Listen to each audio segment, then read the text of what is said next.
Hello everyone, my name is Kayla Rodriguez and this is my homework assignment covering chapters 1 and 3 from our Principles of Strength and Conditioning course with Dr. Dorgo. So in this presentation, I will first explain proprioception, muscle spindles, and the stretch reflexes from chapter 1. And then I will discuss carbohydrate metabolism using figure 3.2 from chapter 3, including the two major pathways of carbohydrate processing and how they relate to athletic performance. And then finally, I will use the triangulation method for energy processing to determine the primary energy source for 3 different athletic activities. So what is proprioception? Proprioception is our body's ability to detect the position, movement, and orientations of its joints and limbs without needing to look at them. This is often referred to as our body's internal awareness system. This information is being constantly collected by specialized sensory receptors called proprioceptors, which are located in muscles, tendons, connective tissue, and our joints. These receptors, again, continuously send information to the central nervous system regarding body position, movement, muscle length, and muscle tension. Proprioception basically allows us to perform smooth and coordinated movements. It helps us maintain posture and balance, and it rapidly responds to changes in our environment. I do have a little example right here. This is a girl going up the stairs without looking down. So those proprioceptors allows her brain to immediately recognize where her limbs are located and make rapid corrections. So if she were to slip and be falling, those proprioceptors will send information to the central nervous system, allowing her to make those rapid changes and not fall. So one of the most important proprioceptors discussed in chapter 1 is the muscle spindle. These are sensory receptors located within skeletal muscle. They are arranged parallel to the normal muscle fibers, meaning that if the muscle were to lengthen, then the muscle spindle will also lengthen. Primary function of the muscle spindle is to detect changes in muscle length as well as the speed at which the muscle is being stretched. And this information is it's immediately transmitted through sensory neurons in the spinal cord. Why is this important? This is important because muscle spindles serve as protective mechanisms.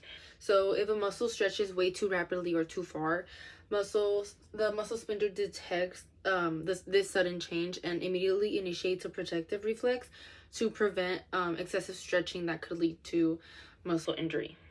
How do muscle spindles work? When a muscle is being rapidly stretched, the muscle spindle is also stretched. This is because they're parallel to the muscle fiber. Excuse me.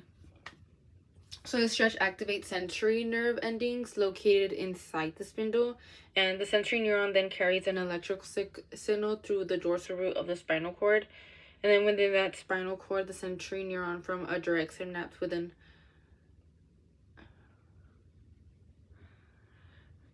the spinal cord, the sensory neuron forms a direct synapse with an alpha motor neuron, and then that alpha motor neuron immediately sends an impulse back to the same muscle, causing it to contract. This entire process occurs automatically without conscious control and happens in literally a fraction of a second. This does connect to our next topic, which is the stretch reflex. So the activation of the muscle spindle produces what is known as that. A little example of a stretch reflex test would be the patellar tendon reflex. A healthcare provider, usually when you do a physical, they tap the patellar tendon with a reflex hammer. And then although the tendon itself is struck, the force quickly stretches the quadriceps muscle. So the muscle spindle detects this rapid stretch and immediately sends a signal to the spinal cord. And the spinal cord then activates the alpha motor neuron, causing the quadriceps muscle to contract. And as the quadriceps contracts, the knee extends, producing the familiar knee-jerk response. So why am I talking about the stretch reflex? Why is it even important? The stretch reflex plays a really important role in both injury prevention and athletic performance. During resistance training and explosive sports, muscles are frequently stretched immediately before they contract. So this rapid stretch activates the muscle spindle, allowing the athlete to generate force more quickly during the following contraction. So this does connect to the I'm falling. This does connect to the stress shortening cycle, which improves jumping, sprinting, throwing, and Olympic lifting performance. But good to know is that if the stretch does occur too rapidly or uncontrollably, the reflex also helps protect from overstretching and potential injury. Whoa. So now we can go ahead and transition into chapter 3. And we're going to discuss how carbohydrates are processed within the human body. So when we eat carbs, our digestive system breaks them down into glucose, which enters the bloodstream. Glucose is either used immediately for energy or stored as glycogen in the liver and muscles for later use. And inside the cell, glucose goes through glycolysis, where it is broken down into ATP, the body's main source of energy. After glycolysis, there are two pathways the body can take. If enough oxygen is available, pyruvate enters the mitochondria and goes through the aerobic pathway, producing a large amount of ATP. And then on the contrary, if oxygen is limited, such as during high-intensity exercise, pyruvate is converted into lactate through the anaerobic pathway, allowing ATP to be produced quickly but in way smaller amounts. Two pathways are important for athletic performance. The aerobic pathway is used during endurance activities such as long-distance running, cross-country, or marathons because it provides sustained energy. On the other hand, the anaerobic pathway is used during short explosive activities like sprinting, weightlifting, just because it produces energy rapidly, even though it can be maintained for long periods of time. Chapter 3 also introduces triangulation method, which introduces energy system contribution.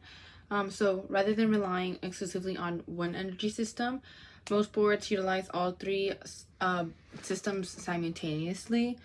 But good to know is the relative contribution of each system changes depending on exercise intensity and duration. So, little example, it doesn't just stay on the phosphagen system at all times. It's different sports have like different ones. Our first activity will be the 100-meter sprint.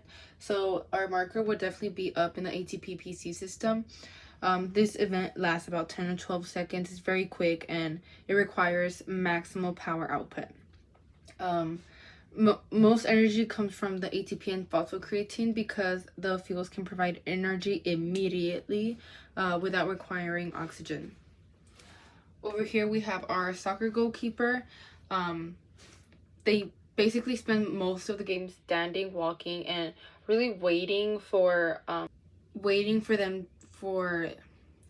opposite team to come in with the ball. So anticipatory movements with occasional explosive dives and jumps. So because of that, their energy marker would definitely be positioned between the ATP-PC system and the oxidative system. So the goalkeeper primarily uses the aerobic metabolism between plays while relying on the ATP system during explosive actions. Then we have our soccer midfielder. They're continuously running, jumping, acceleration and decelerating, changing directions, and occasionally performing short sprints throughout the match. Kind of depends on the game. Because of that, because of the combination of endurance and explosive high-intensity efforts, the marker would be kind of a little bit in the middle of everything, but it's shifted just slightly to the oxidative system. The oxidative system provides most of the energy throughout the match. It is a very long game. And then the ATP-PC system and anaerobic glycolytic system contribute during repeated sprints and rapid changes in speed. In conclusion, Chapter 1 explains how proprioceptors such as muscle spindles continuously monitor muscle length and initiate the stretch reflex to improve movement, control, and protect muscles from excessive stretching. Chapter 3 demonstrates how carbohydrates are processed in glucose, such as glycogen, and metabolized through either aerobic or anaerobic pathways, depending on exercise intensity or the sport. Finally, the triangulation method illustrates the athletic performance and how it depends on all three energy systems with their relative contributions changing according to the duration and intensity of the activity. Understanding these physiological principles allows strength and conditioning professionals to design training programs that actually improve performance while matching that specific metabolic demands of each sport. Thank you for watching my video assignment.